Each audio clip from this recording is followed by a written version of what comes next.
Dan pergulatan ini menandakan bagaimana kita seringkali berusaha atau berjuang untuk menaklukkan Tuhan. Bagaimana kita berjuang sekuat tenaga agar Tuhan mau mengikuti kehendakku.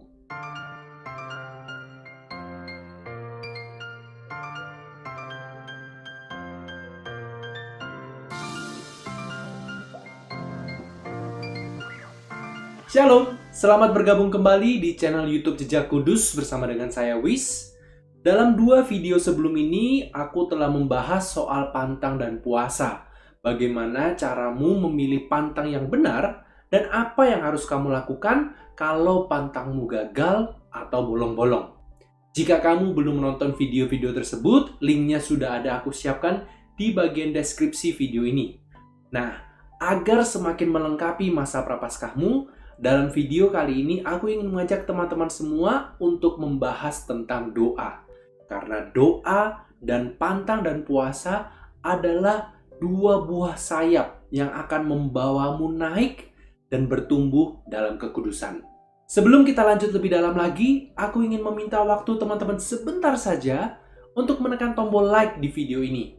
Dan jika topik video ini menarik untukmu, pastikan teman-teman menonton sampai akhir.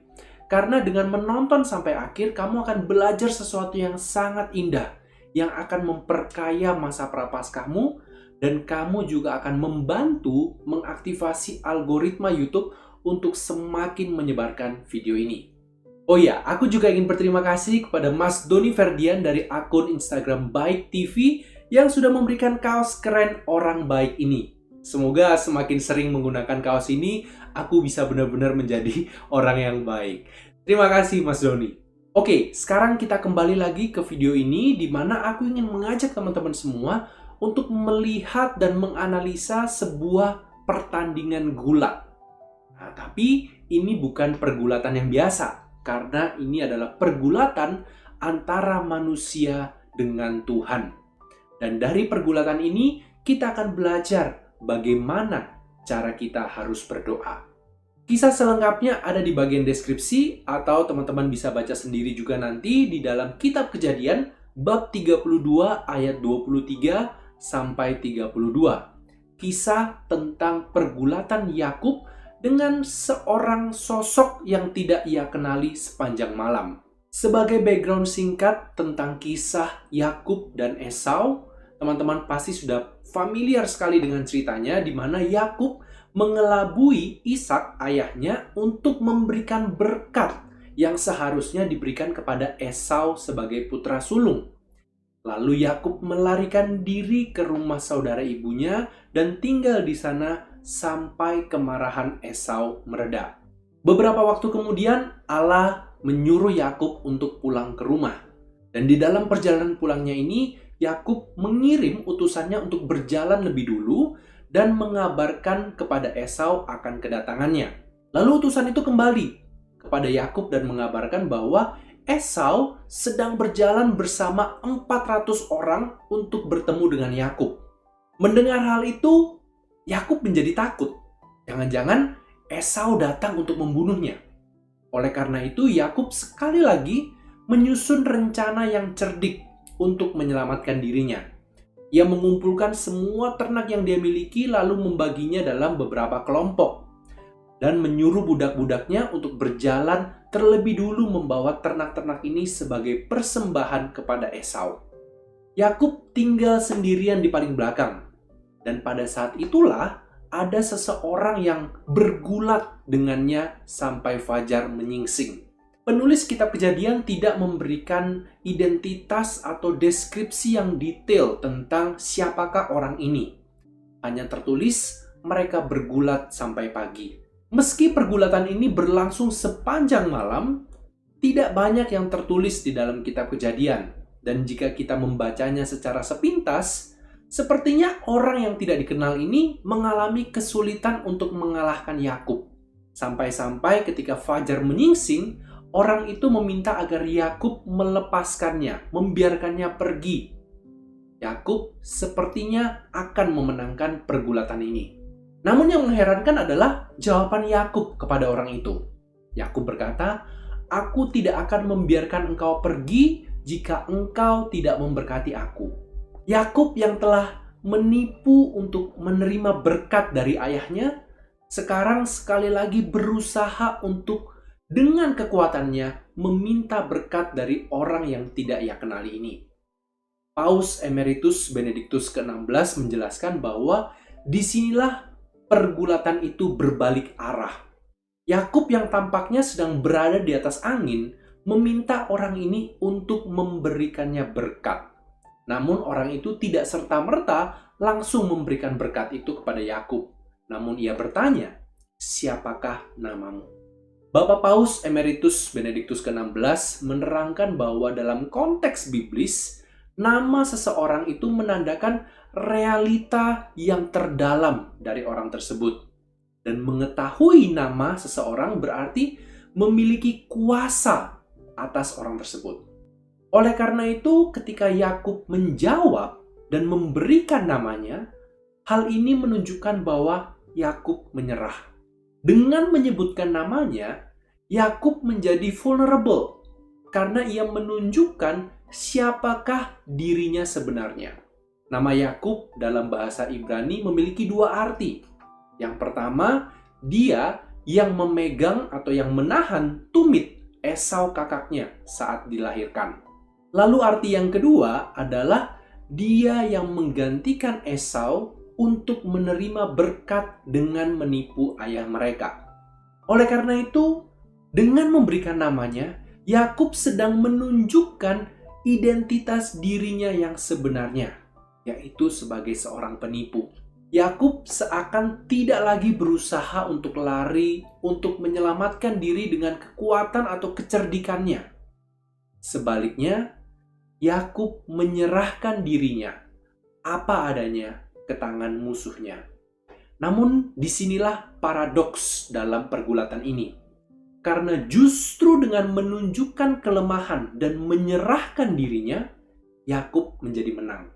Dan bukan hanya mendapat kemenangan dan berkat, Yakub juga mendapat nama yang baru, identitas yang baru, yaitu Israel, yang berarti Allah yang kuat dan Allah yang menang. Yakub akhirnya mendapatkan berkat bukan karena kecerdikannya, melainkan karena kejujurannya. Katekismus Gereja Katolik nomor 2573 mengatakan bahwa tradisi rohani gereja melihat kisah pergulatan ini sebagai suatu lambang doa, sejauh doa itu adalah perjuangan iman.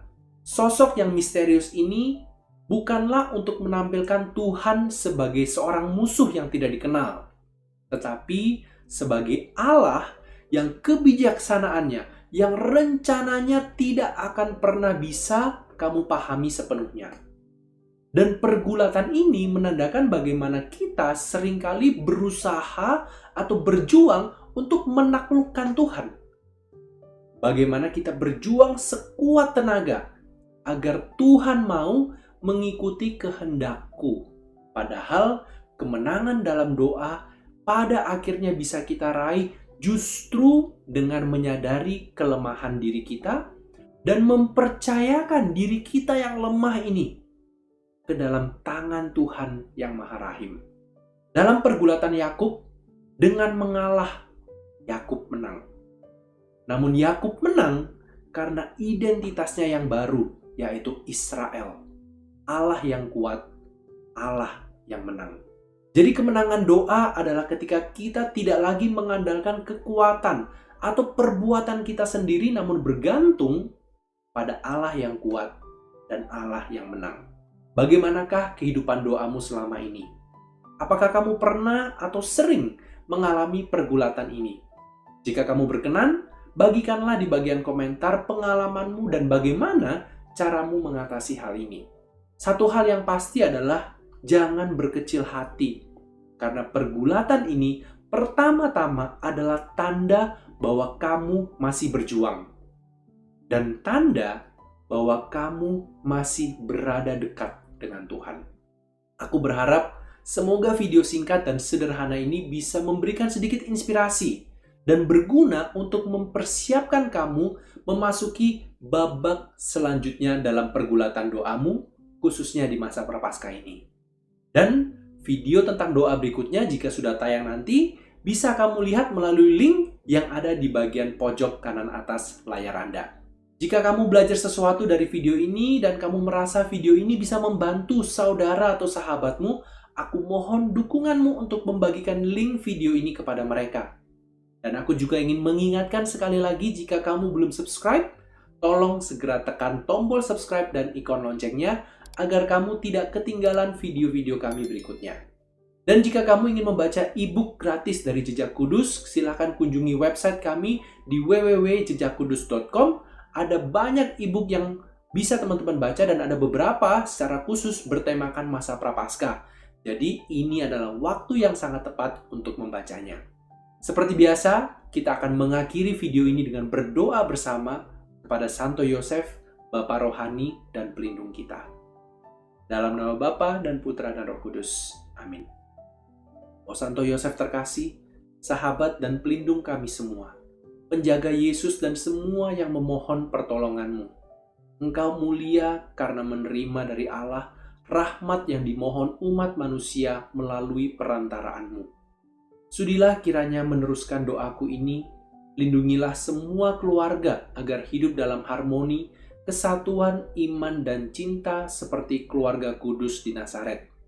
Pandanglah dengan penuh kasih anggota-anggota keluarga yang masih mencari pekerjaan. Berilah pekerjaan bagi semua orang, agar dengan bekerja mereka membuat dunia menjadi lebih baik. Aku percayakan gereja, secara khusus Bapak Paus, para uskup, para imam, dan para misionaris, agar mereka merasakan dukungan kebapaanmu. Siapakah yang dapat mengasihi mereka lebih darimu, O Santo Yosef terkasih? Lindungilah semua biarawan-biarawati, agar mereka menemukan dalam ketaatanmu akan kehendak Allah, teladan untuk menghayati keheningan, kerendahan hati, dan semangat bermisi. Kebahagiaan yang muncul dari kesadaran diri sebagai pribadi yang dimiliki Allah adalah kebahagiaan terbesar yang tidak ada bandingnya. Hanya dalam Allah terletak seluruh kebahagiaan. Santo Yosef, dengarkanlah doaku ini. Amin. Dalam nama Bapa dan Putra dan Roh Kudus. Amin. Terima kasih, Tuhan memberkati.